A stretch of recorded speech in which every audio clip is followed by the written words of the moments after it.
নমস্কাৰ সবিশেষলৈ মই প্ৰাঞ্জল ফুকনে আপোনালোকক স্বাগতম জনাইছোঁ পুনৰ শংকৰদেৱক টানি অনা হৈছে ৰাজনীতিলৈ শংকৰদেৱক লৈ পুনৰ বিতৰ্ক অসমৰ ৰাজনীতিত এয়া আজিৰ কথা নহয় বাৰে বাৰে হৈ আছে শংকৰদেৱক সদায় লৈ এক বিতৰ্কৰ সৃষ্টি হয় কোনোবা ৰাজনৈতিক নেতাই শংকৰদেৱৰ সম্পৰ্কত কিবা এক মন্তব্য কৰে তাক লৈ বিতৰ্কৰ সৃষ্টি হয় কিয় বাৰে বাৰে শংকৰদেৱক এই ৰাজনৈতিক বিতৰ্কলৈ টানি অনা হৈছে অসমীয়া জাতিৰ এজন মহাপুৰুষক কিয় বাৰে বাৰে ৰাজনীতিৰ সেই পথাৰখনলৈ টানি অনা হয়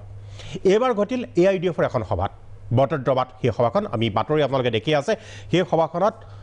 বদৰুদ্দিন আজমল জিন্দাবাদৰ লগে লগে শংকৰদেৱ জিন্দাবাদ কোৱা হ'ল এতিয়া বিতৰ্কটো এইটোৱে হৈছে যে কিহৰ কাৰণে শংকৰদেৱ আৰু বদৰুদ্দিন আজমলক একেলগে জিন্দাবাদ দিয়া হ'ল অৱশ্যে পৰৱৰ্তী সময়ত আজি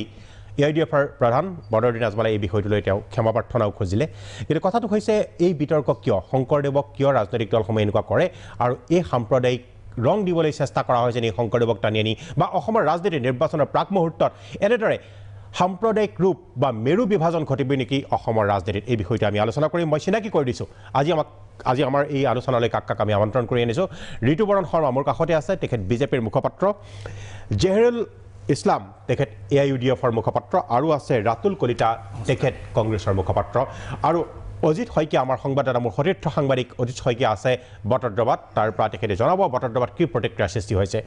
প্ৰথমতে আমি চাওঁ আহক যে আপোনালোককো দেখুৱাই লওঁ যে সেইদিনাখন বটদ্ৰবাৰ সেই সভাখনত যিখন AIUDFৰ সভা আছিল সেই সভাখনত কি হৈছিল কোনে কি কৈছিল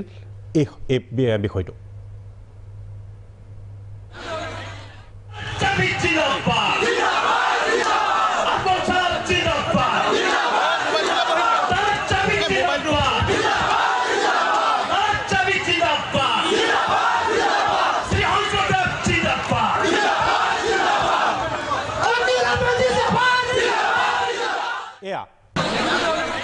আমি শুনিম এইখন সভাতে এইদৰে আজমল বদৰুদ্দিন আজমল জিন্দাবাদ শংকৰদেৱ জিন্দাবাদ ধ্বনি দিয়াৰ কাৰণে এনে এক বিতৰ্কৰ সৃষ্টি হৈছিল এই বিষয়টোলৈ আমি ষ্টুডিঅ'লৈ আহিম ষ্টুডিঅ'ত আমি আলোচনা কৰিম কিন্তু বটদ্ৰবালৈ যাব খুজিছোঁ তাত কি প্ৰতিক্ৰিয়া হৈছে প্ৰাথমিক প্ৰতিক্ৰিয়া আমি জানি লওঁ মোৰ সতীৰ্থ সাংবাদিক অজিত শইকীয়া উপস্থিত আছে অজিত মই আপোনাৰ ওচৰলৈ আহিছোঁ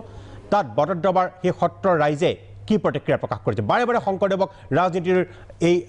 মঞ্চলৈ টানি অনা হয় ৰাজনীতি শংকৰদেৱক লৈ এতিয়া ৰাজনীতি হৈছে এয়া লাগিলে অকল বদৰুদ্দিন আজমলে নহয় নৰেন্দ্ৰ মোদীয়েও ৰাজনীতি শংকৰদেৱৰ কথা কৈছে বা বিভিন্নজনে বিভিন্ন সময়ত কৈছে কিয় এই প্ৰতিক্ৰিয়া কি বটদ্ৰবাথনৰ সেইসকল লোকৰ নিশ্চয়কৈ প্ৰাঞ্জল কালি যেতিয়া ধূপগুৰিত সভাখন অনুষ্ঠিত হৈছিলে যিটো মন্তব্য ছ'চিয়েল মিডিয়া হওক বা সংবাদ মাধ্যমত ভাইৰেল হৈ পৰিছিলে তাৰপিছতে দেখা পোৱা যায় যে আজিৰ দিনটোত কেৱল বটদ্ৰবাতে নহয় সমগ্ৰ নগাঁৱতে তীব্ৰ প্ৰতিক্ৰিয়াৰ সৃষ্টি হৈছে আৰু গুৰুজনাক এনেধৰণে এগৰাকী ৰাজনীতিবিদ তাকো আজমলৰ নিচিনা এগৰাকী ৰাজনীতিবিদৰ লগত তেওঁ শংকৰদেৱ জিন্দাবাদ ধ্বনি দিয়া যিটো ভিডিঅ' ক্লিপ ভাইৰেল হৈছে তাৰপিছতে দেখা পোৱা গৈছে যে ব্যাপক প্ৰতিক্ৰিয়া হৈছে আৰু ছ'চিয়েল মিডিয়াটো এই বিষয়টো লৈ পেলাই তীব্ৰ প্ৰতিক্ৰিয়া হৈছে আৰু বিভিন্নজনে বিভিন্ন মত পোষণ কৰিছে মই এই মুহূৰ্তত আহি পেলাই গুৰুজনাৰ জন্মভূমি জন্ম যিখন স্থান শ্ৰী বটদ্ৰবা থানত মই উপস্থিত হৈছোঁ ইয়াত একাংশ স্থানীয় লোক আছে আৰু আমাৰ লগত উপস্থিত আছে বটদ্ৰবা শ্ৰী বটদ্ৰবা থান পৰিচালনা সমিতিৰ সাধাৰণ সম্পাদক উপস্থিত আছে মই প্ৰথমে আপোনাৰ ওচৰলৈকে আহিছোঁ যে এই থানৰ পৰা মাত্ৰ 6 কিলোমিটাৰ নিলগত এখন সভা অনুষ্ঠিত হৈছিলে আৰু গুৰুজনাক আমাৰ অসমীয়া জাতিৰ প্ৰাণ প্ৰতিষ্ঠাতা গুৰুজনাক এনেধৰণে এগৰাকী ৰাজনীতিবিদৰ লগত তুলনা কৰি তেওঁ জিন্দাবাদ ধ্বনি দিছিলে সেই সন্দৰ্ভত কি প্ৰতিক্ৰিয়া আগবঢ়াব এই মুহূৰ্তত অসমৰ সৰ্বকালৰ সৰ্বশ্ৰেষ্ঠ গুৰু মহাপুৰুষ শ্ৰীমন্ত শংকৰদেৱ অসমীয়া জাতিৰ হৃদয়ৰ স্পন্দন গুৰুজনাৰ এই পবিত্ৰ জন্মভূমি শ্ৰী বটদ্ৰবা থান এই থানৰ নিচেই কাষতে যোৱাকালি বদৰুদ্দিন আজমলৰ এখন ৰাজনৈতিক সভাত মহাপুৰুষ গুৰুজনাক যিজনা জগত গুৰু সেই গুৰুজনাক তেখেতে চাহাব বুলি কৈছে শংকৰদেৱ চাহাব আৰু তেখেতে কৈছে যে শংকৰদেৱ জিন্দাবাদ গতিকে ই আমাৰ সভ্যতা সংস্কৃতিৰ প্ৰতি এটা ভাবুকি আনিছে আৰু ই এটা অপসংস্কৃতি তৈয়াৰ কৰিছে আৰু ইয়ে আমি সেইকাৰণে সেইসকল ৰাইজক বদৰুদ্দিন আজমলক আমি ধিক্কাৰ দিছোঁ আমি গৰিহণা দিছোঁ যে ভৱিষ্যতে আমি সতৰ্ক কৰি দিছোঁ যে গুৰুজনাক তেওঁ জানিবলৈ ইচ্ছা কৰক গুৰুজনাক অধ্যয়ন কৰক গুৰুজনাক পঢ়ক গুৰুজনাৰ বিষয়ে তেওঁ জানক তাৰপিছত গুৰুজনাৰ নাম ল'ব কিন্তু এনেকৈ গুৰুজনাক আমাৰ গোটেই যাক জগতগুৰু বুলি কওঁ যি ভগৱান সদৃশ আমি ঈশ্বৰ বুলি প্ৰাৰ্থনা কৰোঁ সেই গুৰুজনাক এনেকৈ অপমান কৰাৰ অধিকাৰ তেওঁলোকে ক'ৰ পৰা পালে গতিকে তেওঁলোকক আমি স্পষ্টভাৱে আমি সকীয়াই দিছোঁ ভৱিষ্যত যাতে গুৰুজনাক লৈ তেওঁলোকে কোনো ধৰণৰ ৰাজনীতি কিন্তু এটা মই প্ৰশ্ন কৰিছোঁ যে কেৱল বদৰুদ্দিন আজমলে নহয়, ইয়াৰ পূৰ্বেও দেখা যায় যে বিভিন্ন ৰাজনীতিকৰ মুখত গুৰুজনাৰ নাম ওলায় আৰু আচলতে গুৰুজনাক লৈ পেলাই এই মুহূৰ্তত একাংশ ৰাজনৈতিক বেপাৰীয়ে বেপাৰ কৰিব বিচাৰিছে নেকি? এই সন্দৰ্ভত কি ক'ব? যিহেতু এতিয়া নিৰ্বাচন সমাগত, বহুতে গুৰুজনাক লৈ পেলাই আৰু প্ৰতিজন ৰাজনীতিকৰ মুখতেই বটদ্ৰৱাৰ নাম ওলায়, গুৰুজনাৰ নাম ওলায়, এই সন্দৰ্ভত কি ক'ব? এই সন্দৰ্ভত আমি ইয়াকে ক'ম যে মহাপুৰুষ শ্ৰীমন্ত শংকৰদেৱ আমাৰ জগত গুৰুজনাৰ নাম সকলোৱে ল'ব পাৰে পবিত্ৰভাৱেৰে আৰু গুৰুজনাক সেৱা কৰিব পাৰে, কিন্তু গুৰুজনাৰ নামত গুৰুজনাক ৰাজনীতি পথাৰখনলৈ লৈ যাব নাপায়, কাৰণ ই সম্পূৰ্ণ আমাৰ কাৰণে অপমানসূচক হয়। গতিকে গুৰুজনাৰ নাম লওক, গুৰুজনাৰ সৃষ্টি কৃষ্টি এইবিলাক বিকাশ কৰক, এইবিলাকৰ কাৰণে তেওঁলোক লাগক, কিন্তু গুৰুজনাৰ নাম লৈ যদি অকল ভোট যুদ্ধত লাগে তেতিয়াহ'লে এইটো গুৰুজনাক অপমান।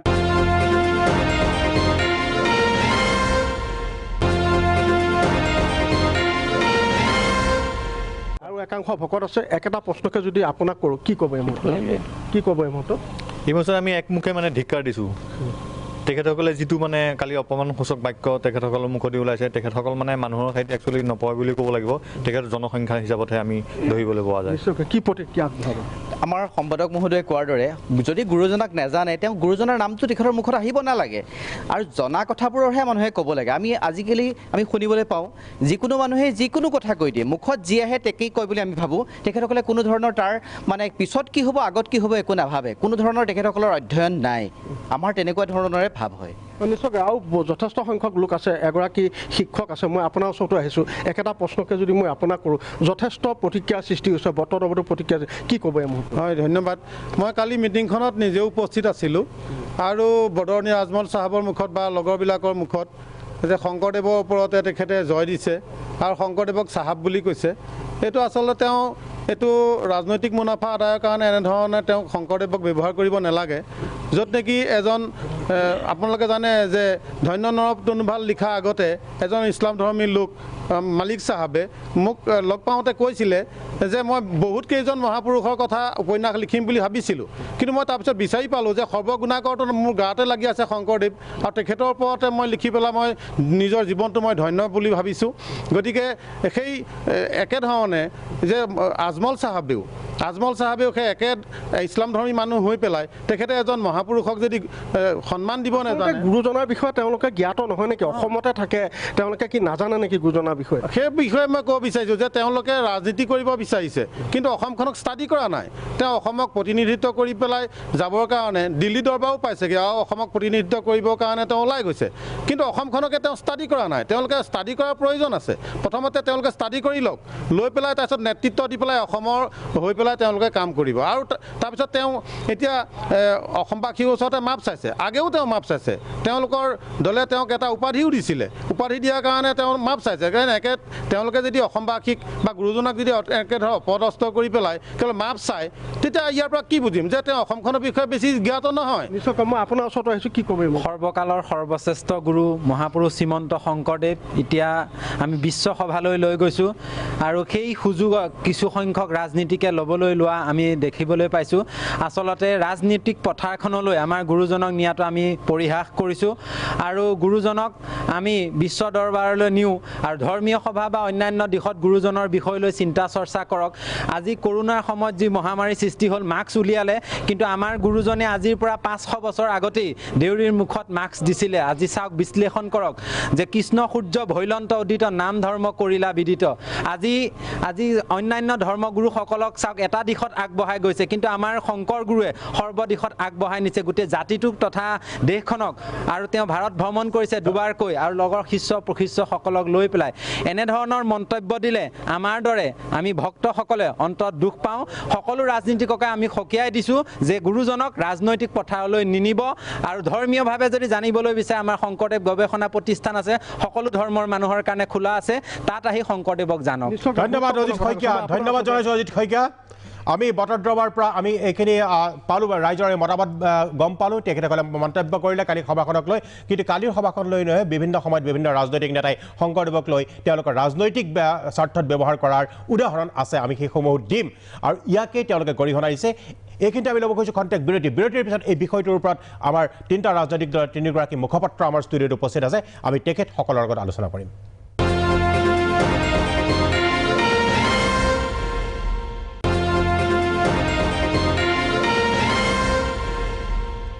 বিৰতিৰ পিছত আমি পুনৰ ঘূৰি আহিছোঁ সবিশেষলৈ আমি ইতিমধ্যে আপোনালোকক লৈ গৈছিলোঁ বটদ্ৰৱালৈ তাত আমাৰ মোৰ সতীৰ্থ অজিত শইকীয়াই আপোনালোকক দেখুৱালে তাৰ মত কি তেখেতসকলে ক'লে যে গৰিহণা দিছে বদৰুদ্দিন আজমল AIDF-ৰ সভাত যিটো জিন্দাবাদ ধ্বনি আৰু লগতে কেৱল AIDF-কে নহয় আন দলকো তেওঁলোকে সগিয়াই দিছে যে মহাপুৰুষ শংকৰদেৱক লৈ যাতে কোনো দলে ৰাজনীতি নকৰে এতিয়া যেহেতু প্ৰথমতেই গোটেই বিষয়টো AIDF-ৰ লগত জড়িত মই AIDF-ৰ মুখপাত্ৰ জেহেৰুল ইছলামৰ ওচৰলৈ আহিছোঁ জেহেৰুল ইছলাম এই যে শংকৰদেৱক লৈ এনেদৰে ধ্বনি দিয়া হ'ল বটদ্ৰৱাত সেই সম্পৰ্কত তীব্ৰ প্ৰতিক্ৰিয়াৰ সৃষ্টি হৈছে তে আপুনি প্ৰথমতে কি ক'ব যে বিষয়টোলৈ আপুনি ক্ষমা খুজিব নে আপুনি ইয়াৰ সমৰ্থন কৰিব প্ৰথমতে মোৰ দলৰ মহামান্য সভাপতি মহোদয় ইতিমধ্যে আপোনালোকে গম পায় তেখেতে ইতিমধ্যে ক্ষমা বিচাৰিছে তেখেতে কৈছে যে তেখেতে কোনো জিন্দাবাদ ধ্বনি তেখেতে দিয়া নাছিলে তেখেতৰ আমাৰ বা আজমল সাহেবৰ সমৰ্থকে তাতে জিন্দাবাদ ধ্বনি দিছিলে যাৰ কাৰণে তীব্ৰ প্ৰতিক্ৰিয়া হ'ল আৰু প্ৰতিক্ৰিয়া হোৱাৰ কাৰণে তেওঁ কৈছে অসমবাসী ৰাইজে যদি দুখ পাইছে মনত তেতিয়াহ'লে সেই বিষয়টোত মই ক্ষমা বিচাৰিছোঁ এতিয়া কথা হ'ল যোৱাকালি সেই মিটিংখনত আমিও আছিলোঁ আজিও লাহৰীঘাটৰ পৰা চিধা আপোনাৰ ষ্টুডিঅ'ত বহিছোঁ আহি যোৱাকালিৰ সেই মিটিংখনত আমিও আছিলোঁ তাতে আমাৰ মিটিংখন প্ৰথম আৰম্ভ হৈছিলে হৰিনামেৰে মঞ্চত হৰিনাম পৰিৱেশন কৰা হৈছিল হৰিনামেৰে আমাৰ সভাখন আৰম্ভ হৈছিলে তাৰপিছত জিকিৰ পৰিৱেশন হৈছিলে জিকিৰ পৰিৱেশন হোৱাৰ পিছতহে আমাৰ আনুষ্ঠানিকভাৱে আমাৰ সভাখন আৰম্ভণি হৈছিলে সভাখন আৰম্ভণি হোৱাৰ পিছত আজমল সাহেবৰ আগত বিভিন্নজন বক্তাই ভাষণ দিলে তাৰপিছত যেতিয়া আজমল সাহেবে ভাষণ দিব থিয় হ'ল তেতিয়া সচৰাচৰ আজমল সাহেবৰ প্ৰতি মানুহৰ এটা ক্ৰেজিনেছ এটা আছে তেখেত থিয় হোৱাৰ লগে লগে মানুহ খুব বেছি এক্সাইটেড হয় খুব বেছি আনন্দিত হয় আপ্লুত হয় যায় আৰু এই জিন্দাবাদ ধ্বনি দিয়ে আৰু সেই জিন্দাবাদ ধ্বনিৰ মাজতে এজন সমৰ্থকে আজমল সাহেব জিন্দাবাদ বা আৰু যিবিলাক নেতা আছিল জিন্দাবাদ তাৰ মাজতে কৈ দিলে শ্ৰীমন্ত শংকৰদেৱ জিন্দাবাদ এতিয়া মই আচল কথাটোলৈকে আহোঁ প্ৰথম কথা হ'ল সৰ্বগুণাকৰ গুৰুজনা শ্ৰীমন্ত শংকৰদেৱ তেখেতক অপমান কৰা বা তেখেতৰ বিৰুদ্ধে বিৰূপ মন্তব্য কৰা অকল AIDF দল বা বদৰুদ্দিন আজমল সাহেব বা AIDF দলৰ সমৰ্থক এইসকলেই নহয় অসমৰ কোনো এজন ব্যক্তিৰ তেনেকুৱা ধৃষ্টতা নাই আৰু গুৰুজনাক অপমান কৰাৰ তেনেকুৱা কোনো উদ্দেশ্যও নাই যিহেতু গুৰুজনা সকলোৰে গুৰুজনা জগত গুৰু বুলি আমি যাক কওঁ যাক গোটেই অসমীয়া জাতিসত্তাৰ এটা চিনাকি গোটেই অসমীয়া জাতিসত্তাক আমি যদি পৰিচয় দিব যাওঁ তেতিয়াহ'লে গুৰুজনা শ্ৰীমন্ত শংকৰদেৱক দিয়ে আমি এই জাতিসত্তাটোৰ পৰিচয় দিওঁ গতিকে তেনে ক্ষেত্ৰত গুৰুজনাক অপমান কৰাৰ কোনো প্ৰশ্নই নাহে আৰু এই ক্ষেত্ৰত আমি আকৌ কওঁ যদি এই গোটেই কথাখিনিক লৈ যদি কোনোবাই অন্তৰত দুখ পাইছে তেতিয়াহ'লে তাৰ বাবে আমি পুনৰবাৰ ক্ষমা বিচাৰিছোঁ লগত আহিছে যে গুৰুজনাক চাহেব বুলি কৈছে এতিয়া এই ক্ষেত্ৰত আমাৰ কিছু ক'বলগীয়া আছে আপোনালোকে জানে শ্ৰীমন্ত শংকৰদেৱ গুৰুজনাৰ লগতেই আমি আজানদেও চাহেবৰ নামটো লওঁ শংকৰ আজানৰ দেশ বুলি কওঁ আজানদেও চাহেবৰ জিকিৰো যদি আপুনি এটা জিকিৰ আছে এই জিকিৰটো যদি চাই তেতিয়াহ'লে তাতে লিখা আছে তুমি আল্লাহ চাহেবৈ যদি কৰা দৰিয়াৰ পাৰ অৰ্থাৎ এই চাহেব যিটো শব্দ তুমি আল্লাহ চাহেবৈ যদি কৰা দৰিয়াৰ পাৰ আল্লাহকো চাহেব বুলি কোৱা মানে আল্লাহৰ সমাৰ্থক শব্দ হ'ল চাহেব চাহেবটো কোনো বেয়া শব্দ নাই আল্লাহ ভগৱান গড লৰ্ড যোনেই যি নকওক কিয় এই সমাৰ্থক শব্দটো হ'ল চাহেব ইতিমধ্যে থান পৰিচালনা সমিতিৰ সন্মানীয় সাধাৰণ সম্পাদকগৰাকীয়ে কৈছে যে গুৰুজনক আমি ভগৱান বুলি মানো দাৰ্শনিক বুলি মানো যে যেনেকৈ মানে আমিও তেনেকেই মানো আৰু সেয়েহে চাহেব শব্দটো ভগৱান লৰ্ড বা আল্লাহ ঈশ্বৰ প্ৰভু এই শব্দটো এটা সমাৰ্থক শব্দ আৰু এই শব্দটোৰ জৰিয়তে তেখেতক অপমান নহয় তেখেতক সন্মানসূচকভাৱেই সেই চাহেব শব্দটো সংযোজন কৰা হৈছে নিশ্চয় এয়া আছে AIDF-ৰ ভাষ্য মই এতিয়া বিজেপিৰ ওচৰলৈ কাৰণ বিজেপি ইতিমধ্যে বিষয়টো গৰিহণা দিছে আপোনালোকৰ কেইজন মানে বিশেষকৈ আজি ৰূপম গোস্বামী আপোনালোকৰ সংবাদমেল পাতি বিষয়টোক গৰিহণা দিছে আপোনাৰ পদ্ম হাজৰিকাই AIDF-ক এই বিষয়টোলৈ সমালোচনা কৰিছে বিজেপিৰ স্থিতি কি ইয়াক লৈ যিহেতু গৰিহণাযোগ্য কাৰ্য এটা হৈছে গতিকে আমাৰ দলে গৰিহণা দিছে তাত মই নাভাবোঁ আৰু বিশেষ ক'বলগীয়া কিবা আছে কিন্তু জেহেৰুল ইছলাম ডাঙৰীয়াই তেখেতৰ কথা প্ৰসংগক গুৰুজনাৰ প্ৰতি সন্মান প্ৰদৰ্শন কৰি আৰু আজি তেখেতসকলৰ সভাপতিয়ে ক্ষমা বিচৰা বুলি কৈছে গতিকে তেখেতে কথাখিনি ধুনীয়াকৈ উপস্থাপন কৰিছে কথাটো সেইটো নহয় যিটো ঘটনা যোৱাকালি তাত ঘটিল সেইটো আমাৰ বাবে একো অস্বাভাৱিক নহয় আমি যে প্ৰায় এতিয়া বহুতে আমাক মাজতে সমালোচনা কৰিছিল আপোনালোকৰ একাংশ সংবাদ মাধ্যমে যে নিৰ্বাচন সমাগত ৰাইজে আপোনালোকক পৰিৱৰ্তনৰ জাতি মাতি ভেটি নামত চৰকাৰ গঠন কৰিবলৈ সুবিধা দিলে এতিয়া আপোনালোকে নিৰ্বাচনৰ প্ৰাক মুহূৰ্তত আপোনালোকে ৰাইজৰ ওচৰত কামৰ খতিয়ান লৈ যাওক আপোনালোকে বিভিন্ন কথা কিয় প্ৰসংগবিলাক টানি আনিছে তেতিয়া আমি কৈছিলোঁ যে নহয় ৰাইজৰ ওচৰত আমি নিশ্চিতভাৱে আমাৰ উন্নয়নমুখী কাম লৈ যাম কিন্তু লগত আমি এটা কথা উচ্চাৰণ কৰিছিলোঁ যে আগন্তুক নিৰ্বাচন নিশ্চিতভাৱে অসমত এখন সভ্যতাৰ যুঁজ হ'বলৈ গৈ আছে এই যে সাংকেতিক ৰূপত যে সভ্যতা যুঁজৰ কথা আমি কৈছিলোঁ আমি এটা অপশক্তিৰ বিৰুদ্ধে যুঁজাৰ কথা যে আমি কৈছিলোঁ আগন্তুক নিৰ্বাচনটো সেইটো কিহৰ কাৰণে বাৰু এই যিবিলাক মানসিকতাৰে পৰিপূৰ্ণ ব্যক্তি এই ধৰণৰ কথা জানিতে বা অজানিতে এতিয়া চব কথা জেহেৰুলে কোৱাৰ নিচিনাকৈ ইমান সহজ হৈ থকা নাই আজি সুবিধা এটা পাইছে তেখেতৰ স্পষ্টীকৰণ দিছে হয় সেইটো নিজৰ জেগাত হয়তো সুকীয়া বিষয় কিন্তু তেনে বিকৃত মানসিকতাৰে আগ্ৰাসী মনোভাৱেৰে এতিয়াও অসমত একাংশ লোক আছে যিসকলে বিচাৰে যে অসমত ধৰ্মীয় মৌলবাদী গোটেই যিটো এটা ব্যৱস্থা সেই ব্যৱস্থাটোৱে খুপনি পুঠক আৰু তাত ৰাজনৈতিক দল হিচাপে AUDF-এ যি ধৰণে হাত উজান দিছে সেইকাৰণে এইখন অসমতেই শংকৰদেৱৰ নামত আজি বিতৰ্ক হৈছে আমি কথা পাতিছোঁ হয় কিন্তু ইয়াততো মিয়া মিউজিয়ামৰ কথাও আহিছে নাই ইয়াতো মিয়া কবিতাৰ কথা আহিছে যেতিয়া এই মানসিকতাটোক আমি ধিক্কাৰ দি পেলাই সেই মানসিকতাটোক আমি মোগলৰ লগত ৰিজাইছোঁ মানে বাবৰৰ লগত ৰিজাইছোঁ যেনেকৈ বাবৰে আগ্ৰাসী মনোভাৱ লৈ ভাৰতলৈ আহি মই উদাহৰণ দিবৰ কাৰণে কৈছোঁ যেনেকৈ মন্দিৰ ভাঙি মছজিদ নিৰ্মাণ কৰি পেলাই এই কথাবিলাক আমি ৰাইজক কিয় ক'ব লগাইছে যে এই ধৰণৰ অৱস্থা এটা আছে ৰাইজক আমি সুকীয়াইছোঁ তাতে আকৌ ৰাজনৈতিকভাৱে কংগ্ৰেছ আৰু AUDF-এ একেলগে থাকি কেৱল ভোট বেংক সৰ্বস্ব ৰাজনীতিৰ কাৰণে আজি সাম্প্ৰদায়িক দৃষ্টিভংগীৰে যি এটা কলুষিত বাতাবৰণ সৃষ্টি কৰিছে তাৰেই পৰিণতিত এই ধৰণৰ ঘটনা আগলৈ ঘটিব সেইকাৰণে ৰাইজক সকিয়াই দিছোঁ ৰাজনৈতিকভাৱে ৰাইজক মানে বুজাইছোঁ যে আগন্তুক দিনত আমি উন্নয়নৰ কথালৈতো যামেই কিন্তু অসমবাসী ৰাইজ সাজু হ'ব লাগিব এই ধৰণৰ যিটো অশুভ এটা পৰম্পৰা আৰম্ভ হৈছে এই সাম্প্ৰদায়িক শক্তিক কিন্তু আমি ৰুধিব হ'লে নিশ্চিতভাৱে আমি আমাৰ ঠিক আছে আপোনালোকে সমালোচনা কৰিলে কিন্তু আজিৰ তাৰিখত মই ভাবোঁ বিজেপিৰ সেই অধিকাৰ এইকাৰণে নাই লুঙি মিয়াৰ ভোট আমাক নালাগে এই শব্দবোৰ কিন্তু AIDF বা কংগ্ৰেছে কোৱা নাই এইটো নহয় নিশ্চিত মই এই উত্তৰ দিব লাগিব লুংগি আমাৰ ভোট নালাগে চাওক ইয়াতো সাংকেতিক কথা আছে নিশ্চিতভাৱে আমাক সেই লুংগি আৰু আধুনিক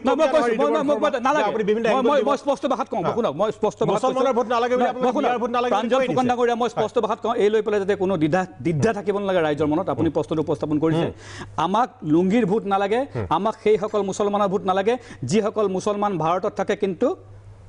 সন্ত্ৰাসবাদক তেখেতসকলে পৃষ্ঠপোষকতা কৰে যিসকল মুছলমানে ভাৰতত থাকে ভাৰতৰ সংবিধান মানি চলিব লাগে কিন্তু 10জনকে 7-8 গৰাকীকে বিয়া কৰে 30-40 জনকে ল'ৰা ছোৱালী জন্ম দি পেলাই গোটেই আমাৰ যিটো এটা ব্যৱস্থা কিন্তু সেই প্ৰত্যেকগৰাকী মিয়া বুলি নহয় সেই প্ৰত্যেকগৰাকী মুছলমানৰ সিমানেই সম অধিকাৰ ভাৰতবৰ্ষত আছে যিসকলে নিজকে ভাৰতীয় নাগৰিক বুলি ভাবে আমি কোনো ভোট বেংক হিচাপে ভাৰতত মানে পাকিস্তান জিকিলে ইয়াত বোমা ফুটোৱা সেই মানসিকতাৰ পৰিপূৰ্ণ মুগল বুলি মুগল সেই মানুহৰ ভোট নালাগে মুছলমান বুলি কয় আপোনালোকে মুগল বুলি কিয় কয় 40টাকে জন্ম দিব সেই মুছলমান বুলি কলে মুগল কেলে কয় আপোনালোকে নহয় কিয় আমি মানসিকতাৰ কথা কৈছো আজি মানসিকতাৰ আপেক্ষিক বস্তু অসমত তেনেহ'লে আপুনি মিয়া কবিতাৰ কিয় আপুনি পৃষ্ঠপোষকতা কৰে অসমত মিয়া মিউজিয়াম আপোনাৰ ঠিক আছে ঋতুপৰণ শৰ্মা এক মিনিট মুছলমানৰ বিৰুদ্ধে সেইসকল মুছলমানৰ মানসিকতা আজি সদায় থাকিব আৰু আমি আজি আপোনালোকে কৈছে শংকৰদেৱক AIDF অপমান কৰিছে কিন্তু আপোনালোকৰ এজন নেতাই কি কৰিছিলে চাওঁ আহক দেখক বিজেপিয়ে কি কৈছিলে শংকৰদেৱক লৈ এগৰাকী নেতাই কি কৈছিলে বিজেপিৰ য'তেই মুছলমান তাতেই কংগ্ৰেছ শংকৰদেৱেও কৈছিল জাহা জাহা পানী তাহা তাহা মাছ আজি যদি শংকৰদেৱ থাকিলেহেঁতেন তেওঁ নিশ্চয় ক'লেহেঁতেন যে জাহা জাহা মুছলমান তাহা তাহা কংগ্ৰেছ এইটো 2018 চনৰ পূৰ্বৰ কাৰণ এটা কথা সাম্প্ৰতিক প্ৰেক্ষাপটত ইয়াৰ প্ৰয়োজনীয়তা আছে কাৰণ দেখল এইজন নেতাক আপোনালোকে চৌকছ দিলেনে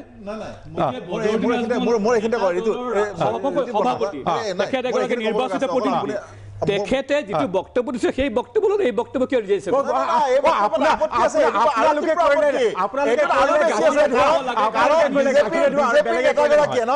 বিজেপিৰ নেতাগৰাকীয়ে এইমাত্ৰ যিটো আপুনি ষ্টেটমেণ্ট দেখালে বিজেপিৰ নেতাগৰাকীয়ে জগতগুৰু শ্ৰীমন্ত শংকৰদেৱক হিন্দু সজাব বিচাৰিছে স্পষ্টভাৱে কৈছে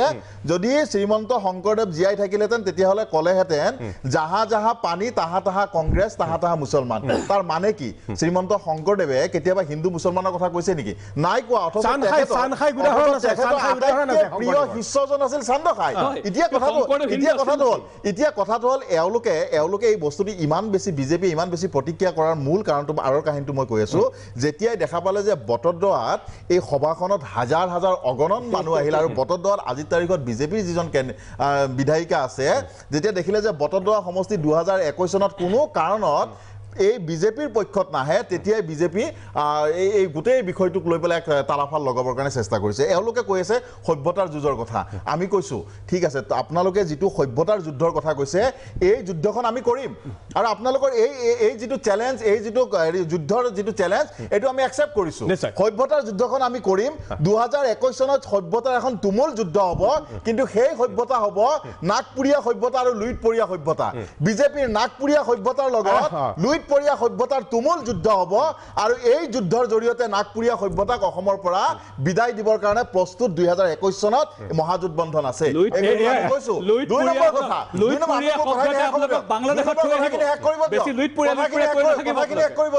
আপোনালোকে কি কৈছে মোগলৰ আগ্ৰাসন আপোনালোকৰ বিজেপিৰ দৰে যেতিয়া বদন অসমত থাকিব তেতিয়ালৈকে মোগলৰ কি প্ৰয়োজনীয়তা আছে এই বিজেপিয়ে যেতিয়া নেকি বিদেশীক আনিবৰ কাৰণে স্বদেশী ল'ৰাক হত্যা কৰে ৰাজপথত তাতকে আৰু বদন কি হ'ব পাৰে মোগলৰ কি প্ৰয়োজনীয়তা এইবোৰ কথা আৰু ৰাইজক নক'ব পুনৰ আহিম কাৰণ মই পুনৰ আহিম ৰাতুল কলিতাৰ ওচৰলৈ আহিব পাৰে ৰাতুল কলিতা আপোনাৰ ওচৰলৈ আহিম কংগ্ৰেছৰ ইয়াত প্ৰয়োজনীয়তা আছে আৰু কংগ্ৰেছৰ মন্তব্যৰ যথেষ্ট প্ৰয়োজন কাৰণ ইতিমধ্যে মিত্ৰতাখিনি হৈছে কিন্তু এটা বিৰতি ল'ব লগা হ'ল তাৰপিছত মই পুনৰ আহিম কংগ্ৰেছৰ ভাষ্য শুনিম এই সম্পৰ্কত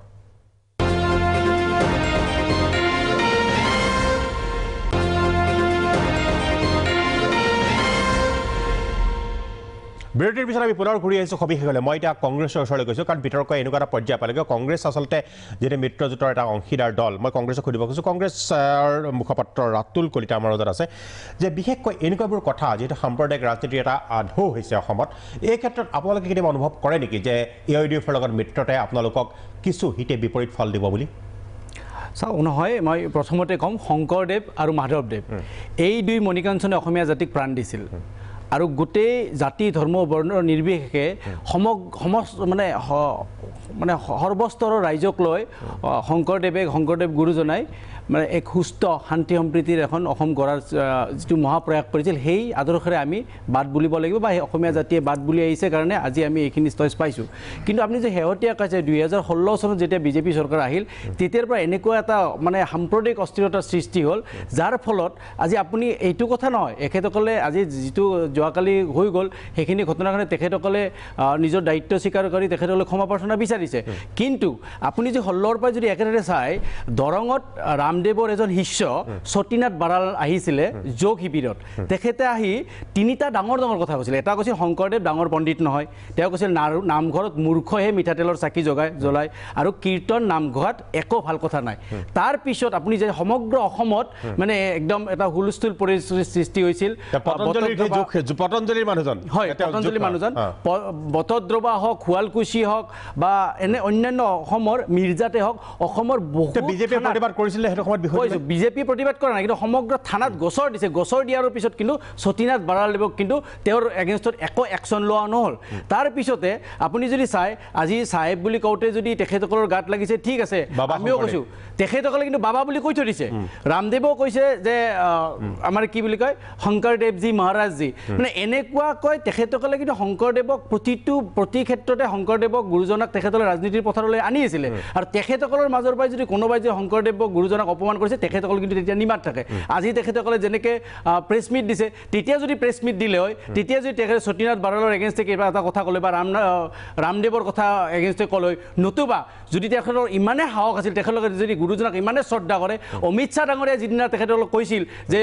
বাবা ৰামদেৱ সেইদিনা যদি তেখেতসকলে যদি ক'লে হয় যে নহয় আপুনি ভুল কথা কৈছে তেখেতক আমি বাবা বুলি আপুনি ক'ব নোৱাৰে তেতিয়া গম পালে হয় যে হয় বিজেপিৰ সত্যতা আছে আৰু বিজেপি গুৰুজনাক সঁচাকৈ সন্মান কৰে কিন্তু আপুনি যদি বিগত দিনত লক্ষ্য কৰে ন 2014ৰ পৰা যেতিয়াৰ পৰা বিজেপিয়ে চৰকাৰৰ আহিছে তেতিয়াৰ কিন্তু সাম্প্ৰদায়িক বিষয়বস্তুটো বেছিকৈ মানে আহিছে মাজত আপুনি যাওক তেখেতসকলৰ হিমন্ত বিশ্ব শৰ্মা ডাঙৰীয়াই টুইট কৰিছিল যে পাকিস্তান জিন্দাবাদ বুলি কাছাৰত কোৱা হৈছে কিন্তু তেওঁ অলপ একদিন পিছতে তেওঁ টুইটটো ডিলিট কৰিব লগা হ'ল আপুনি চাওক ইমানখিনি ব্যস্ত মানে ইমান দায়িত্বশীল মন্ত্ৰী এগৰাকী এনেকুৱা টুইট কৰিব পাৰে কি স্বাৰ্থত কৰিছিল আপুনি নিজে জানে কাৰণ তেওঁলোকে জানে যে এতিয়া হিন্দু মুছলমানৰ মাজত মানুহখিনিক বিভাদ কৰি দিব লাগে কাৰণ তেখেতসকলেও জানে যে অসমৰ ৰাইজে বৰ্তমান কেইটামান প্ৰব্লেমত ভুগিছে যে নিযুক্তিৰ ক্ষেত্ৰত হৈছে কেলেংকাৰী হৈছে আনএমপ্লয়মেণ্টৰ ইমান ভয়ংকৰ প্ৰব্লেম হৈছে মূল্য বৃদ্ধিক লৈ ৰাইজ অতিষ্ঠ হৈ গৈছে গতিকে এই সম্পৰ্কৰ পৰা তেওঁলোকে দূৰত যোৱাৰ কাৰণে তেখেতসকলে ন কৌশল কৰি আছে আৰু হিন্দু মুছলমানৰ মাজত যদি কিবা এটা স্কোপ পায় তেতিয়া কিন্তু বিজেপি জঁপিয়াই পৰে কিন্তু তেখেতসকলৰ দিনতে কিন্তু মানে আমাৰ যিটো এই আছাউদ্দিন ওৱেইচি আছে আছাউদ্দিন ওৱেইচিৰ ভায়েক আকবৰুদ্দিন ওৱেইচি কি কৈছে কেইদিনমান আগত যেতিয়া শ্বাহিনবাগৰ ঘটনা ঘটি আছিল তেতিয়া কৈছিলে যে 15 মিনিট কে लिए पुलिस का हटा दो हमारा 15 करोड़ 100 करोड़ पे भारी पड़ेगा तार पिछत কেন্দ্ৰত বিজেপি চৰকাৰ আছে দিল্লীতো গৃহমন্ত্ৰীৰ আণ্ডাৰত পুলিচ আছে কিন্তু সেই আকবৰুদ্দিন ওৱেইচিক কিন্তু গ্ৰেপ্তাৰ কৰা নহ'ল বা কোনো বিজেপিৰ মানুহে কিন্তু তেওঁৰ এগেইনষ্টে এটা শব্দ নকলে এইখিনিক চাই আপোনালোকে গম পাব পাৰে যে সাম্প্ৰদায়িক বিষয়বস্তু থকা যিকোনো কথা হওক হিন্দু মুছলমানৰ মানে কথা আহিলে যিকোনো কথা হওক তেখেতসকলে কেতিয়াও কিন্তু প্ৰত্যক্ষভাৱে বা পৰোক্ষভাৱে কাৰো এগেইনষ্টত একো একশ্যন নলয় তেখেতসকলে এইটোত তেওঁলোকে পাৰিলে ইন্ধন যোগাই থাকে এয়া সময়ে সময়ে এইটো দেখা পোৱা গৈছে আৰু মই কংগ্ৰেছৰ প্ৰতিনিধি ৰাতুল কলিতা ডাঙৰীয়াই তেখেতসকলৰ মিত্ৰ দল এতিয়া একেবাৰে বুকুৰ মানে কুটুম এটা কাম কৰক আপোনাৰ দীঘলীয়া হ'ব মই এটা কাম কৰক বিৰতিটো লৈ লওঁ ঠিক আছে আপোনাৰ নিশ্চয়কৈ আপোনাৰ ওচৰলৈ আহিম কাৰণ আপোনাৰ অভিযোগটো আপোনাৰ বিজেপিৰ যিহেতু এজনে প্ৰতিনিধি আছে বাকী বিৰোধী পক্ষৰ আছে আৰু ময়ো কিছু পৰিমাণে আপোনালোকে সমালোচনা কৰিছোঁ কাৰণ আমি সাংবাদিক হিচাপে সদায় আমি বিৰোধী পক্ষৰ অৱস্থান কৰোঁ এটা কথা এই বিৰতিৰ পিছত মই পুনৰ আপোনাৰ ওচৰলৈ আহিম আৰু যিটো শৰ্মাই যিটো আৰু কলিতাই যিটো আপোনাক অভিযোগ কৰিলে তাৰ অভিযোগৰ উত্তৰ বিচাৰিম আৰু এই টুইটৰ কথাটো কিন্তু উত্তৰ আপোনাৰ পৰা বিচাৰিম যিটো টুইট কাছৰ হিমন্ত বিশ্ব শৰ্মাৰ পিছত এই টুইটটো ৰিমুভ কৰিছিলে এটা বিৰতিৰ পিছত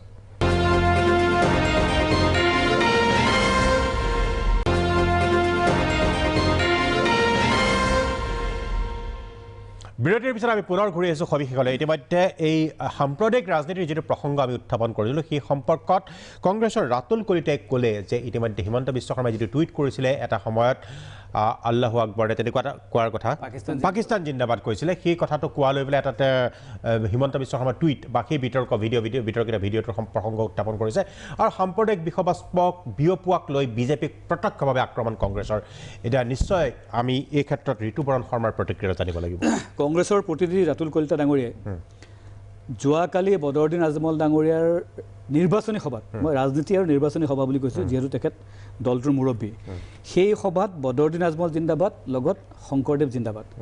গতিকে এই কথালৈ যি প্ৰতিক্ৰিয়া আহিছে কিমান ঘৃণনীয় কাম হৈছে সেইটো আৰু মই ইয়াত ক'বলৈ নাযাওঁ সেইটো আপোনালোকে নিজে দেখুৱাইছে বটদ্ৰৱা থানৰ বিভিন্নজনৰ আপোনালোকে মন্তব্য লৈছে কিন্তু মই ধন্যবাদ দিছোঁ ৰাতুল কলিতা ডাঙৰীয়াক যে তেখেতসকলে এতিয়া বুকুৰ আতুম মানে হেৰি কুটুম যাৰ অবিহনে হয়তো নিৰ্বাচনী বৈতৰণি পাৰ হোৱাটো অসম্ভৱ নহয় তেওঁলোকে কল্পনাও কৰিব নোৱাৰে যি বদৰুদ্দিন আজমলত একাষৰীয়া কৰিছিল তৰুণ গগৈ এতিয়া এটা নিৰ্লজ্জ আত্মসমৰ্পণ বুলি ক'লেও হয়তো বঢ়াই কোৱা নহ'ব তেখেতে সেই যুক্তি প্ৰতিপন্ন কৰিবলৈ গৈ যে তেখেতসকলে কৰিছিল হয় বেয়া কৰিছে ক্ষমা কৰিছে কিন্তু অমুকেও কৰিছিল তমুকেও কৰিছিল এতিয়া তেখেতে বিচাৰি কিবা সীতানাথ বৰাল বুলি এগৰাকী ব্যক্তিৰ নাম ল'লে সেই ব্যক্তিজন বিজেপিৰ লগত তেখেতৰ কোনো সম্পৰ্ক নাই আপুনি যিটো অনুষ্ঠানৰ নাম লৈছে বাবা ৰামদেৱৰ কিবা পতঞ্জলি যোগপীঠ আৰু মোৰ স্পষ্ট মনত আছে এতিয়াও সেই ঘটনাটো হয় তেখেতে সেই ধৰণৰ এটা মন্তব্য কৰিছিল সকলোৱে গৰিহণা দিছিল ৰামদেৱক সেই বিষয় লৈ পেলাই নিশ্চিতভাৱে মোৰ মনত আছে ক্ষমা বিচাৰিছিল সেই অনুষ্ঠানটোৱে বিচাৰিছিল আৰু বিজেপিও সেই সময়ত আমি গৰিহণা দিছিলোঁ যিহেতু আমাৰ দলৰ লগত কোনো সম্পৰ্ক নাই সেইটো এটা ভিন্ন অনুষ্ঠান পৰৱৰ্তী সময়ত তেখেতে অমিত শ্বাহ ডাঙৰীয়াৰ নামটো টানি আনিছে বাবা বুলি কওঁতে এতিয়া যেনেকৈ জেহিৰুলে চাহেবৰ কথাটোক যি ধৰণে যুক্তি দিলে এতিয়া মই সেই একেই যুক্তি দিব লাগিব কাৰণে মই নিদিওঁ গতিকে সন্মানসূচকভাৱে ভাৰতবৰ্ষৰ বিভিন্ন জেগাত কিছুমান নামৰ পিছত কিছুমান শব্দ ব্যৱহাৰ হয় কিন্তু আপুনি চাব লাগিব যে সেই সন্দৰ্ভটো কি তাৰমানে সেইটো কোনো ইলেকশ্যন সভা নাছিল সেইটো শংকৰদেৱক অমিত শ্বাহ ডাঙৰীয়াই অসমৰ মানে মান সন্মান অভিমান শ্ৰীমন্ত শংকৰদেৱক গুণ গৰিমা গাবলৈ গৈহে তেওঁ সেই কথাটো কৈছিল তেতিয়াহ'লে শুদ্ধ নেকি নহয় মই সেইটো কথা কোৱা নাই মই শুদ্ধ বুলি ক'ব কিন্তু শুনক সন্মানৰ কথা যেনেকৈ চাহেবৰ কথাটো গৈ পেলাই জেহিৰুলে কথাটো ক'লে গতিকে আমাৰ উত্তৰ ভাৰতৰ বহুত জেগাত হয়তো বাবা শব্দটো ব্যৱহাৰ হয় তৃতীয়তে হিমন্ত বিশ্ব শৰ্মাৰ কথাটো কৈছে এতিয়া হিমন্ত বিশ্ব শৰ্মা ডাঙৰীয়াই যিটো টুইট কৰিছিলে সেই সময়ত বিভিন্ন সংবাদ মাধ্যমত স্পষ্ট ৰূপত সেই বাক্য সেই কথাখিনি শুনা গৈছিল যে পাকিস্তান জিন্দাবাদ ধ্বনি তাত দিয়া হৈছিল পৰৱৰ্তী সময়ত যিহেতু বহুতে ক'লে যে নহয় সেইটো পাকিস্তান জিন্দাবাদ ধ্বনি দিয়া নাই বেলেগ কোনোবা এজনৰ নামতে ধ্বনি দিয়া হৈছিল তৎসত্ত্বেও কিন্তু লগে লগে পুলিচ প্ৰশাসনক সেইটো স্পষ্ট নিৰ্দেশ দিয়া হৈছিল যাতে যিটো সত্যতা নিৰূপণ হওক প্ৰয়োজন হ'লে ফৰেষ্টনিক হেৰিলৈ যাওক কিন্তু যিহেতু সেইদিনাখন সেই কথাটো স্পষ্ট ভাষাত শুনা গৈছিল বদৰুদ্দিন আজমলৰ উপস্থিতি তাত আছিল আৰু বদৰুদ্দিন আজমলৰ উপস্থিতিত বদৰুদ্দিন আজমলৰ জিন্দাবাদ ধ্বনি দিব লাগে নে এজন অখ্যাত কোনোবা এজন ব্যক্তিৰ নাম তাত জিন্দাবাদ দিব লাগে গতিকে সেইটো বিতৰ্ক আছিল আৰু হিমন্ত বিশ্ব শৰ্মা স্থানীয় পাৰ্থিত্য প্ৰত্যাশীবাদ কিন্তু বদৰুদ্দিন আজমল সাহেব পাকিস্তান জিন্দাবাদ আৰু আজিজ খান কোনো অখ্যাত ব্যক্তি নহয় আজিজ খান দক্ষিণ কৰিমগঞ্জ সমষ্টিৰ সন্মানীয় বিধায়ক হয় আৰু তেখেতৰ সমৰ্থকে আজিজ খান জিন্দাবাদটোক হিমন্ত বিশ্ব শৰ্মাই পাকিস্তান জিন্দাবাদলৈকে পৰ্যবেক্ষিত কৰিছিলে আৰু সেইদিনাখন আমি কৈছিলোঁ যে এই গোটেই আজমল সাহেবক ৰাজনৈতিক উদ্দেশ্য প্ৰণোদিতভাৱে বিজেপিয়ে ষড়যন্ত্ৰমূলকভাৱে আক্ৰমণ কৰি থকা হৈছে এই কথাখিনি আমি তেতিয়াই কৈছিলোঁ আৰু 2 নম্বৰ কথা বিজেপিয়ে সততে বিজেপি প্ৰতিনিধিসকলে এতিয়াও কৈছে আগতেও হিমন্ত বিশ্ব শৰ্মাই প্ৰতিখন জনসভাত কৈ আহিছে যে আমাক মিয়াৰ ভোট নালাগে আৰু মিয়া জনগোষ্ঠীটো কৈ আছে যে আমি মিয়া জনগোষ্ঠীক বাৰম্বাৰ অপমান কৰিম আৰে মহাশয় আপোনাৰ এক মিনিট মিয়াসকলক শুনক মিয়াসকলক অবৈধ শব্দ আহাই নাই অবৈধ শব্দ আহাই নাই এতিয়া স্পষ্ট হিমন্ত বিশ্ব যেতিয়া আমি মিয়া বুলি কম যেতিয়া মুছলমানক বুলি কম সেই মুছলমান নিশ্চিতভাৱে ভাৰত বিৰোধী মানসিকতাৰে গ্ৰস্ত মুছলমানৰ কথা আমি বুজাইছো আপুনি বায়াস নকৰিব অসমীয়া মুছলমানৰ বিৰোধী আমি নহয় মুছলমানৰ বিৰোধী আমি নহয়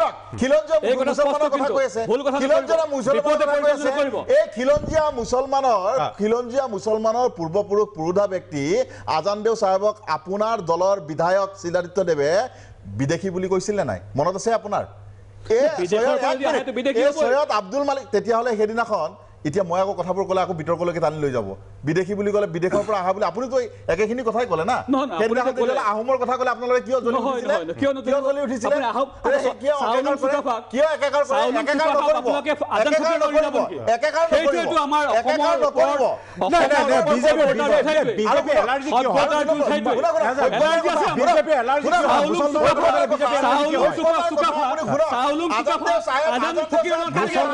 বিজেপি এলাৰ্জি কিয় হয়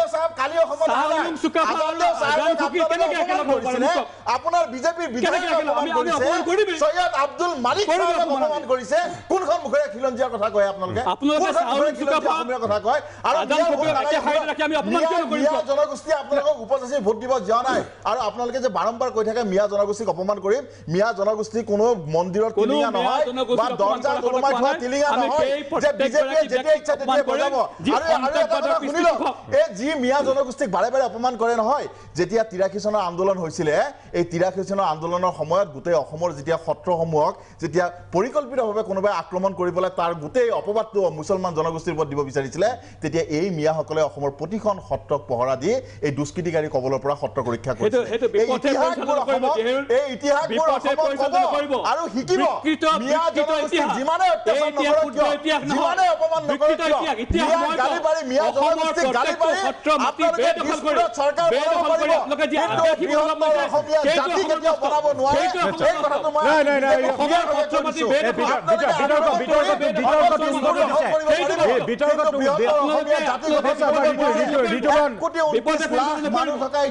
ঋতুপৰণ শৰ্মা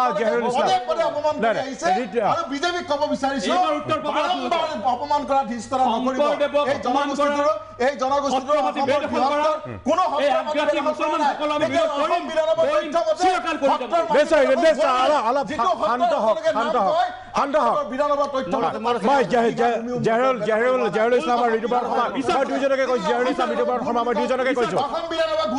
দুইজনকে কৈছো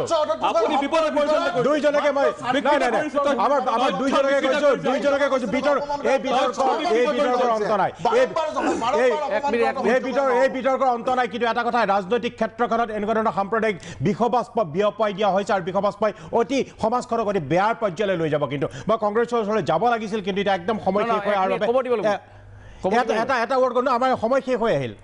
কিন্তু চাওক এই বিগত সময়ত যদি চাই অসমৰ বিত্তমন্ত্ৰী হিমন্ত বিশ্ব শৰ্মা ডাঙৰীয়াই শংকৰদেৱ আৰু মাধৱদেৱক বাৰে বাৰে অপমান কৰিছে মিটিং এখনত 2018 চনত 30 মে'ৰ মিটিং এখনত তেখেতে কৈছিল শংকৰদেৱ আৰু মাধৱদেৱে বোলে হিন্দুত্ববাদ আনিছিল তেখেতে যদি তেখেতৰ ইমান দায়িত্বশীল পদবীত থাকি এনেকৈ ক'ব পাৰে তেখেতে নাম ঘোষাক লৈ মাধৱদেৱ গুৰুজনাক মাধৱদেৱক অপমান কৰিছিল সেইবিলাকৰ কথাও কিন্তু তেওঁ